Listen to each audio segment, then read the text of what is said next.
Hello again, Awesomers. It's me, it's your buddy, Steve Simonson, and we are doing another Awesomers.com podcast right now. I'm glad you're here with me. We are in the midst of the Founder Foundation's podcast mini-series. It's an insert here into the Awesomers long-running series. And we're talking about what are the things that founders need, and ultimately the team members that support the founders. What do we all need to create those good foundations? And we're now moving into the management side of the equation.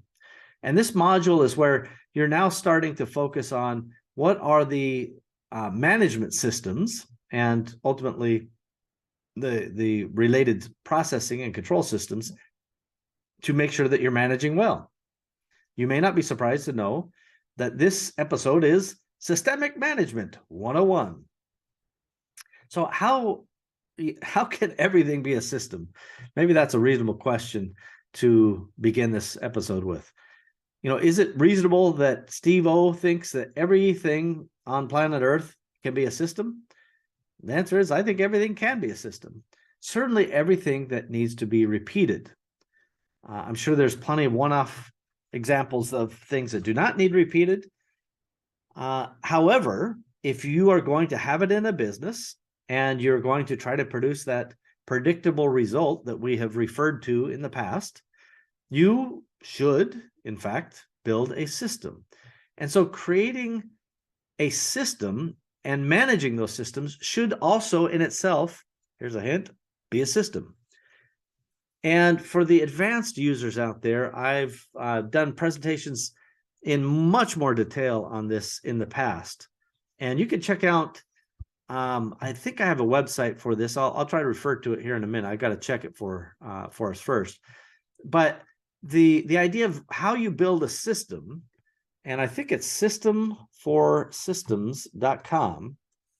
I put in some of the slides from a past presentation. Yeah, systemforsystems.com. And this is all about our topic today. And I did a very elongated presentation on the Online Seller Cruise about this. And there's a number of documents. I think, it shows 20 plus slides. Now, unfortunately, everybody, you don't get the benefit of me telling you how those slides work or the meaning behind those slides, but you can do a little bit of the deduction yourself. The whole point is you're going to figure out the things that need to be managed. And as I like to say, for me, I'm a terrible manager. So, I'm starting the confession early. And to be clear, most entrepreneurs are not great managers. We are often great firefighters or tacticians. So give me a problem and I can solve it. I'm a really good on-the-ground player.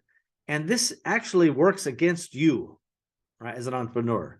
And by the way, if you're a manager and you get caught up in the firefighting, so-called firefighting, right? When you're just putting out the daily fires, instead of getting either the system to prevent the fire to begin with, or from deploying your own team of firefighters, you're missing the point. The point is, first get the owner to be an owner, then get the managers to be managers, and then get the firefighters to fight those fires. Ideally, the system preventing the highest amount of those fires possible. In other words, let's not have chaos. Let's have order, right? Little callback for those advanced awesomers out there. So I, as a terrible manager, only want to really be responsible for a couple people reporting to me. Listen, I get it. Like, I understand the skills required. I just also realize I don't have those skills. So I'm not that good at them.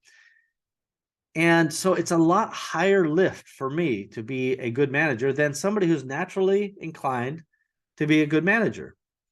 So I can both have the intellectual understanding of how management is done without having the raw talent to get it done. So I can build skills to compensate for my kind of natural inability. Let's just leave it at that.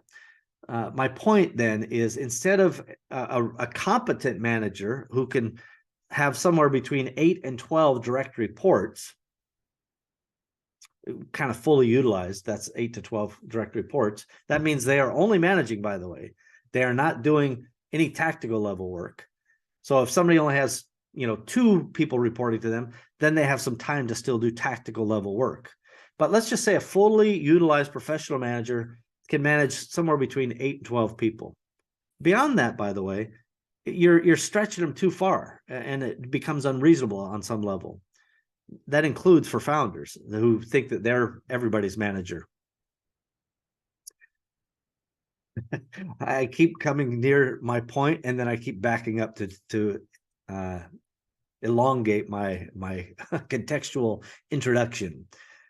The point is, I only want maximum of 3 people reporting to me, and it's usually finance, operations, and what is it? Anyone? Finance, operations, marketing. So those are the 3 kind of core functions of a business. And for me, all of the sub processes in the system can be broken out under those buckets. Now, I've shared, including on that page, systemforsystems.com, I've shared a functional org chart, which we'll talk about in the future part of this mini-series.